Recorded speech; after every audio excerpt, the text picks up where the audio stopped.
Here's an idea. When you buy Call of Duty, you are buying a gun. From 1961's Space War to BioShock Infinite and beyond, the gun, in a million different forms and makeups, has played a huge, if not central role in the history of video games. And unsurprisingly, as video games have grown up, so have the gats depicted in them. Video game guns have progressed from cartoonish make-believe pea shooters, blasters, and lasers to become, starting at around GoldenEye 64 and culminating in games like Call of Duty, crazy realistic, lifelike recreations of actual firearms. I mean, it makes sense, right? Because realism is desirable, it's exciting. Strong verisimilitude or semblance to reality makes games immersive and believable. A complete realistic world makes a good game. But is it possible that we've crossed a line at some point from a semblance of reality to real reality? Like, what if I told you that the Barrett 50 cal you fire in COD is an actual Barrett 50 cal? Like, it's real. I mean, real is that's a complicated thing too, but many guns in many games are faithful reproductions of actual firearms. Makes and model numbers match, they look the same, operate the same, they sound the same, and in a growing number of situations are representations licensed to game developers by a real arms developer. Now, I'm not talking about the Needler or the Barnstormer or the Grav gun or the Portal gun as much as we all wish that I were, but about the Barrett and the Colt M16A4 and the FNP90 and Remington 870 and Desert Eagle, real weapons made by real companies. So when devs want to include ultra-realistic depictions of guns, including their names in games, they are expected to pay a licensing fee to the manufacturer, who then oversees and sometimes approves the design, operation, and use of the gun in the game. Ralph Vaughn, head of licensing at Barrett Firearms, says that their modeled guns must, quote, perform to the standards that their rifles do in the real world.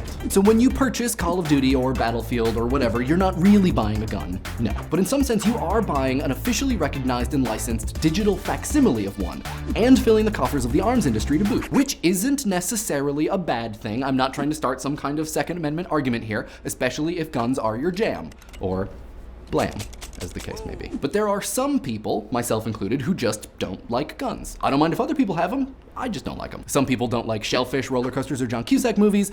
I don't like guns. It's nothing personal. But I will sit down in front of my Xbox and shoot bad guys in the face for hours, if not days, without so much as confronting the moral problem staring me right in the game face. Maybe it's because I've been playing games my whole life, and guns as a game mechanic just feels familiar and comfortable. There is a level of practical fantasy which isolates wielding a pixel firearm from my ideas about wielding a not pixel firearm. But that isolation gets a little less isolating when I consider the fact that buying a game with realistic depictions of guns could be supporting the arms industry. So, should someone who doesn't like guns not buy video games which license them? Well, if you really don't like them and you don't want them bought or sold or in people's hands and you are dead set on that, then no.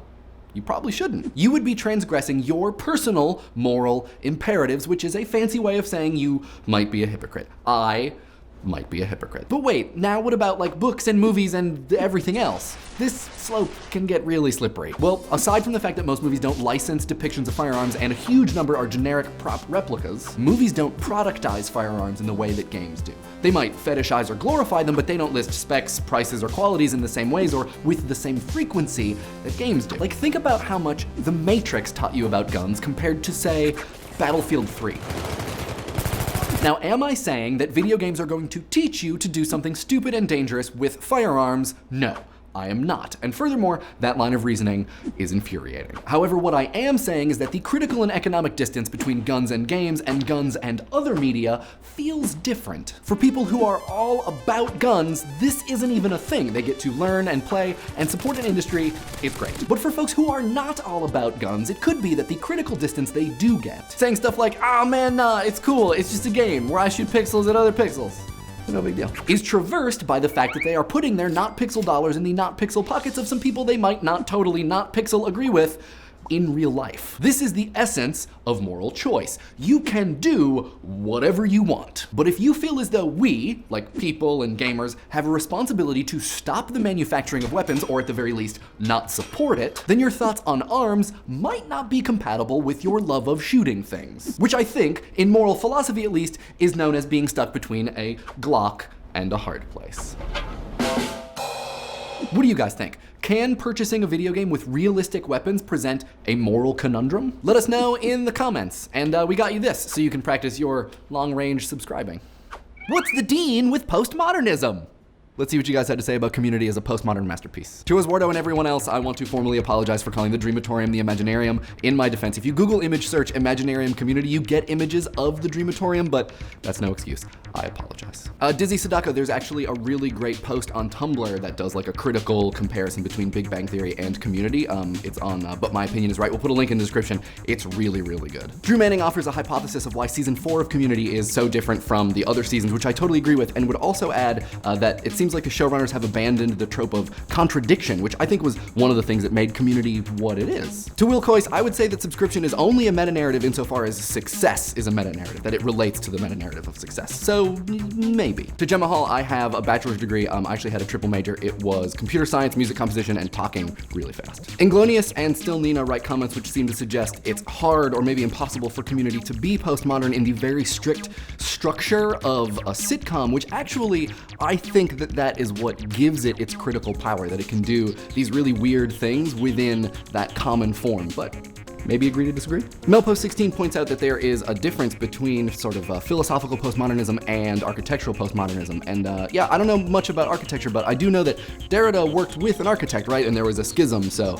yeah, it's interesting that there is a difference between sort of the theoretical and the architectural side of things. Michael Mayo 72 says that Community is not postmodern, but just strongly modern, and that there actually is a lot of structure. I would respond to the individual structure points as such. I think everybody who has family, all of the family does is provide strife, and everybody who is involved in a romance, the romance is totally invalidated in some way, except for in the 4th season.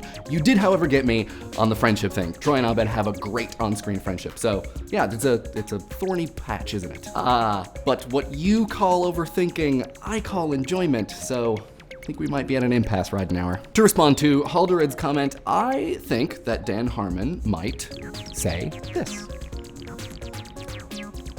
We're going traveling, so all of these awesome people are gonna get next week off, so you won't see us. This week's Tweet of the Week comes from Christina, who points us towards WeFunder, the Kickstarter for investing, and we got nominated for 2 Webbies. How awesome is that? We'll put some links in the description so you can vote for us, because hopefully you wanna vote for us, because you want us to win and like us.